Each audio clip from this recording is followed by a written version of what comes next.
अनन्याश्चिन्तयन्तो मां ये जनाः पर्युपासते तेषां नित्याभियुक्तानां योगक्षेमं वहाम्यहम्.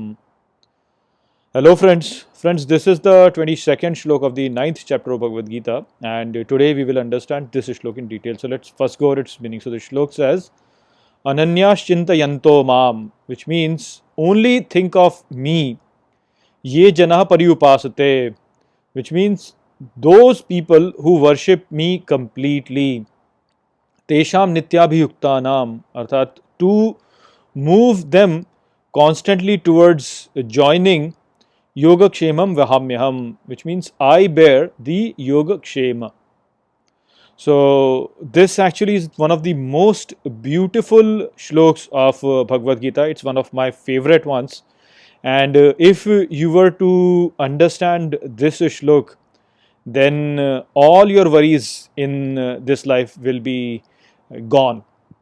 But you have to really believe in what Sri Krishna is saying over here. Unfortunately, most of the people they don't really believe in what Sri Krishna is saying over here, and therefore they complicate their life. So what Sri Krishna is saying over here is that if you only think of me and you only worship me, you completely worship me basically, then to move you towards joining with me, I am going to bear the Yogakshema. So first of all, we have to understand what this word Yogakshema actually means before we can understand this whole shlok. So Yogakshema is a word which is made up of two words, which is Yoga and Kshema. Now Yoga we already understand is to join yourself with the divine, so act in a manner which is in conjunction with the divine which is present inside all of us. And Kshema actually means to rest in comfortably, basically to rest comfortably. So basically Yogakshem then means to rest comfortably in union with the divine. So what Sri Krishna is saying over here is that I bear this union with the divine to rest completely. Now if you were to rest basically, so resting is performed when you just lie down, right? And when you lie down on something, and whatever that thing is, that is what is bearing your weight. So Shri Krishna is saying that I am going to bear this weight of your union basically. So in other words, what he is saying is that he will make sure that this union stays. So if you make an effort to be in union with the divine, then the divine will completely bear all the effort that is needed to get you to that union. So I hope you are understanding the significance of this statement, that if you decide to come to union with the divine, then the divine will bear everything that is needed to bring you to that. And this, if you realize this, then you can clearly see that how profound this statement is. So if you were a common person who are living a life over here, you will realize that you need food, you need shelter, you need clothing to live your life over here in a decent manner, you can say.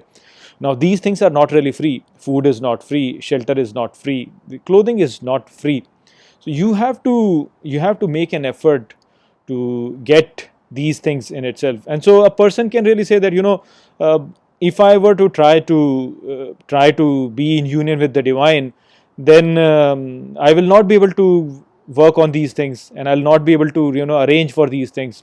So in that regard, Shri Krishna is saying that don't really worry about it. If you decide to come in union with me, then I will make sure that all of these things are actually taken care of. So you don't really have to worry about all these things. So if people worry about this, then they basically don't really believe in Shri Krishna. Therefore, they try to come in between and try to make an effort by themselves. Otherwise, Shri Krishna is saying that if you are in union with me, I will make sure that all of these things are provided to you. I will make sure that you are comfortably resting in the divine. You are comfortable basically. He is going to make sure of that. Now you have to understand over here that this does not mean that we should just stop doing all works. That's not what it means. There is a very popular saying that God helps those who help themselves. What it means is that the initiative has to be on us. So we have to make an initiative to be in union with the divine. Now, just sitting in front of the idol of your deity and just worshipping him over there, that is not what he means over here. As we have understood, the true worship is the worship of performing action in this world for him. So we have to perform all our actions for him. If we start doing that, then we will start to attain union with him, and he will make sure that we make progress in that direction. So in your life, whenever you are acting, if you act for yourself, then then you are on your own, then the divine is not helping you. But if you are acting for him, then the divine is helping you, then you are not on your own, then he is the one who is in charge. So this is what you have to understand. It doesn't mean that you just stop acting. You still have to act, but you act for him. And when you act for him, then he makes sure that you go in union with him. You don't care about the fruits. The fruit in itself, as in if you wanted to earn money and you did not earn money, that is not what it means. It means that if you went on and you wanted to earn money, but you wanted to earn money for the divine, then divine will take care that you go in union with the divine, not with the money. If you went to earn money for money, then you are on your own. But if you went to earn money for the divine, then divine will make sure that you go in union with him. The money is not what is important, it's the union with the divine. You are earning money so that you can be in union with the divine. Now he will make sure that you are in union with the divine. Money is something which is not important over here. So this is something that you have to understand.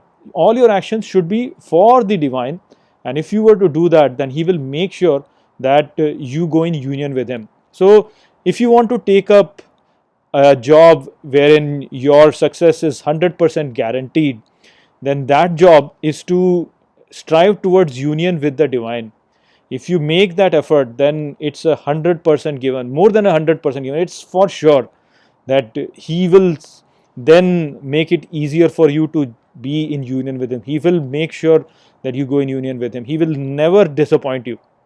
So in your daily life, do all your activities for the divine. Do it for him. Offer everything to him. And if you were to do that, then it's guaranteed that he will lift you up and he will move you closer and closer to himself.